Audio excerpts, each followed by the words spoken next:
अपनी जिंदगी में खुशियों का पल आएगा,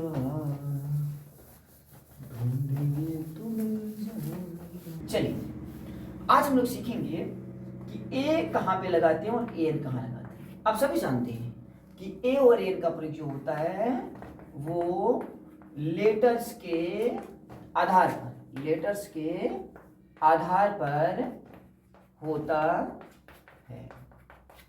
ये गलत है। कभी भी ए और एन का प्रयोग जो होता है वो लेटर्स के आधार पर नहीं होता है। तो चलिए ए और एन का प्रयोग, ए और एन का प्रयोग हमेशा साउंड्स के आधार पर होता है। साउंड्स के आधार पर होता है। साउंड्स के आधार पर होता है। नहीं समझ में आई होगी? जी हाँ, बिल्कुल। अभी बताते हैं। चलिए साउंड्स के आधार पर होता है। तो सबसे पहले जान लेते हैं कि साउंड्स क्या होते हैं। तो इंग्लिश में जो साउंड्स होते हैं ना वो टोटल 44 साउंड्स होते हैं। इसे दो भाग में बांटा गया है। एक है आपका वॉवेल साउंड्स। तो वॉवेल साउंड्स जो होते हैं वो 20 होते हैं, ठीक। और वॉवेल साउंड्स 20 होते हैं। कौन कौन सा? अ से लेकर अ तक। ये 20 होते नहीं है, लेकिन इसी को जोड़ जाड़ के 20 बनाया गया है। इसके बाद आपका होता है कॉन्सोनेंट साउंड्स। और कॉन्सोनेंट साउंड्स जो होते हैं ना वो होते हैं 24। और यहाँ पे ये जो होता है क से लेकर ज्ञ तक, ये हैं वॉवेल साउंड्स और ये हैं कॉन्सोनेंट साउंड्स।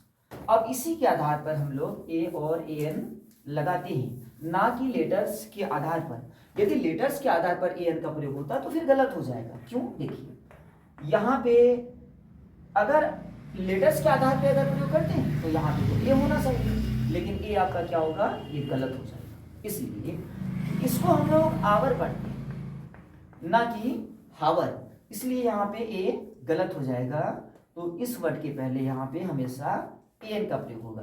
क्यों? क्योंकि इसको हम लोग आवर पढ़ते हैं और ये क्या है? एक वॉवेल साउंड्स है। अब चलिए देखते हैं ए का प्रयोग जो होगा।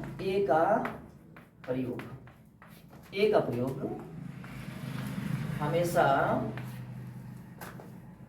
कॉन्सोनेंट लेटर्स के कॉन्सोनेंट